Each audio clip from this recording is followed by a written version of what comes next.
예수님께서 부활하셨던 첫 번째 그 부활의 날은 어땠을까요?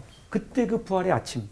오늘 읽었던 말씀 11절 보면요. 마리아는 무덤 밖에 서서 울고 있더니 울면서 구부려 무덤 안을 들여다보니, 여기 울면서라는 이 말의 헬라어는 클라이오라는 뜻인데, 이 단어인데 큰 소리로 감정을 억제하지 못하여 통곡하는 울음이에요.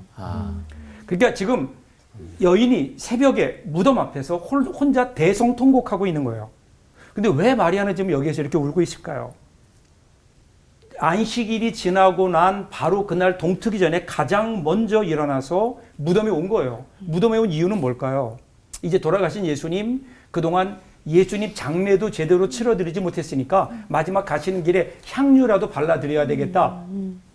그래서 지금 온 거예요. 근데 무덤에 와보니까 이게 웬일입니까? 무덤을 막고 있었던 그 입구를 막고 있었던 돌들이 이미 치워져 있고 그 안을 보니까 아무도 없어요.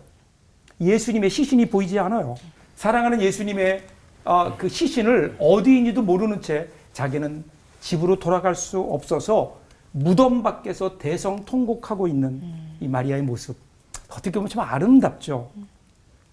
그런데 한 번 더 생각해 보세요. 만약 이날 이 새벽에 예수님의 시신이 무덤 속에 그대로 있었다. 그러면 어땠을까요? 마리아가 울었을까요? 아니에요. 준비해간 향유를 예수님 몸에 바르고 나는 그래도 이제 마지막 할 도리 다 했다 이러면서 나름대로 뿌듯한 마음으로 돌아오지 않았을까요? 그랬더라면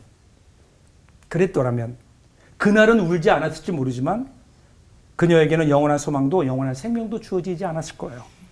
그래서 신학자 렌스키가 이 본문을 주의하면서 이렇게 얘기해요.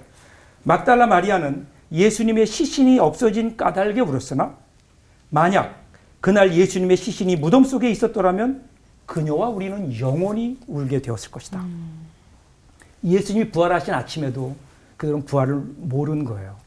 자, 이제 마리아가 혹시나 하는 마음으로 다시 무덤 안을 들여다봅니다. 이게 웬일입니까? 아무도 없는 줄 알았는데 거기에 사람이 있어요. 두 사람이 보여요. 성경은 흰옷 입은 두 천사 그렇게 얘기하는데 마리아의 눈에는 그냥 사람으로 보이는 거예요. 심지어는 뒤에 한 분이 서 계시는데 예수님이에요. 근데 예수님도 몰라봐요. 왜 그럴까요? 이미 마리아의 생각 속에 예수님은 죽은 시신이에요. 시신으로 있어야 될 예수님이 살아계시다?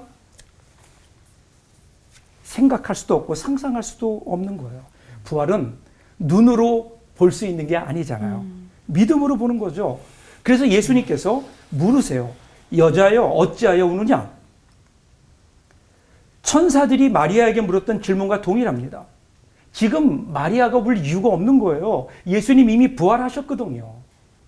그런데 지금 마리아는 예수님을 어디에서 찾고 있는가? 무덤 가운데 찾고 있는 거예요. 죽은 시신 가운데 예수님을 찾고 있는 거예요. 여러분, 기독교 신앙이라고 하는 것은 성현의 가르침을 보존하고 기억하는 게 아니에요. 예수님과의 인격적인 만남에서 시작됩니다. 그래서 성경학자들이 역사적으로 과거 예수의 어떤 역사적 예수를 규명하라고 하는데, 진짜 예수님은 역사적 기록, 과거의 어떤 역사적 기록에 계신 분이 아니라 오늘 부활하셔서 오늘도 살아계셔서 우리와 함께 하시는 그분이고, 그러기에 우리의 신앙은요 그분과의 인격적인 만남으로 시작되는 겁니다. 자, 이렇게 울고 있는 마리아에게 예수님 말씀하세요. 이어지는 16절 보세요. 예수께서 마리아야 하시거늘 마리아가 돌이켜 히브리 말로 라보니 하니 이는 선생님이라는 말이라. 여자여 이렇게 부를 때는 못 알아들었어요. 그런데 마리아야 하니까 라보니요라고 금방 즉각적으로 반응을 하는 거예요. 왜 그럴까요? 예수님이 자기를 부르셨던 그 이름이에요. 바로 부르시는 방법이에요. 마리아. 이렇게 부를 수 있는 사람 이 세상에 단 한 분밖에 없어요. 주님이신 거예요. 주님. 그러니까 자기도 모르는 사이에 라보니요 라면서 선생님하고 부르는 거예요. 그러니까 17절에 예수님이 이렇게 말씀하세요. 예수께서 이르시되 나를 붙들지 말라. 내가 아직 아버지께로 올라가지 아니하였노라. 너는 내 형제들에게 가서 이르되 내가 내 아버지 곧 너희 아버지 내 하나님 곧 너희 하나님께로 올라간다 하라 하시니. 아마도 마리아가 라보니요 하면서 반가운 마음에 예수님을 붙들었던 것 같아요. 나를 붙들지 말아라. 왜 붙들지 말라고 했을까요? 내가 아직 아버지께로 올라가지 않았다. 이 말씀은 내가 이제 곧 아버지께로 올라갈 것이다. 예수님 부활하시고 승천하셔서 하나님 우편에 앉아 계시며 이제는 육신으로 마리아와 함께하는 것이 아니라 이제는 전능하신 하나님, 온 우주를 창조하신 하나님, 온 인류의 역사를 주관하는 하나님으로 이제는 마리아와 함께 할 거다. 부활하신 주님의 말씀인 거예요. 여기에서 마리아의 눈이 열려요. 마리아가 깨달아요. 그래서 제자들 향해 뛰어갑니다. 18절 보세요. 막달라 마리아가 가서 제자들에게 내가 주를 보았다 하고 또 주께서 자기에게 이렇게 말씀하셨다 이러니라. 이제는 더 이상 예수님을 죽은 자 가운데 찾지 않아요. 부활하신 주님을 바라보는 거예요. 그러면서 그것이 그에게 희망이 되고 소망이 돼요. 이제는 영원한 하나님, 우리의 인류의 구원자로 그리고 모든 역사를 주관하는 하나님으로 우리와 함께 하실 것을 보게 되니까, 믿게 되니까 그에게는 그 소망이 되는 거죠. 제자들 향해 뛰어가요. 그래서 예수님이 부활하셨다. 여러분, 부활신앙은요, 예수님의 부활 사건을 믿는 거예요. 첫 번째로. 근데 여기 끝나지 않아요. 더 나아가서 오늘 부활하신 주님, 그 주님과의 만남 속에 사는 거예요. 주님이 임재 속에 살아가는 거예요. 그뿐이 아니에요. 우리도 언젠가 이 세상 떠날 텐데 그때 부활할 것이다.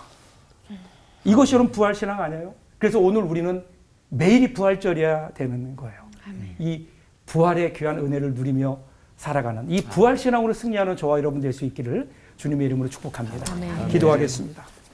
사랑의 하나님, 주님이 부활하신 오늘도 저희들은 부활의 능력을 힘입고 살지 못합니다. 우리에게 마리아에게 주셨던 믿음을 허락해 주셔서 오늘 우리와 함께 하시는 부활의 주님과 함께 우리의 부활까지 힘있게 달려나가는 저희들 되게 하여 주옵소서. 아멘. 예수님 이름으로 기도합니다. 아멘. 아멘.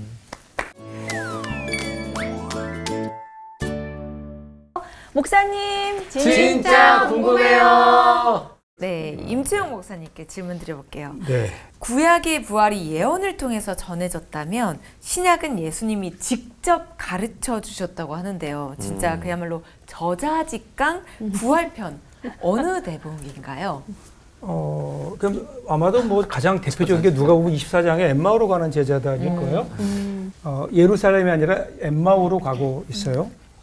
왜 가는가? 그러면 실망해서 가는 거예요. 근데 그들의 표현을 그들의 눈이 가리웠다 그렇게 얘기해요.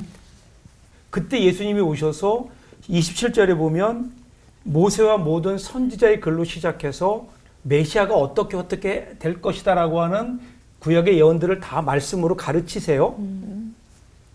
그런데도 잘 몰라요. 그러다가 그들이 날이 저물어서 어느 집에 들어갔는데 거기에서 예수님께서 떡을 그들에게 나누어 주세요. 그걸 먹을 때 그들의 가슴이 뜨거워지면 눈이 열려요. 그 순간 눈이 열려요. 그러면서 가슴이 뜨거워졌다. 아까 그분이 우리에게 말씀을 풀어주실 때 우리 가슴이 뜨겁지 아니하더냐? 라고 이렇게 고백을 해요.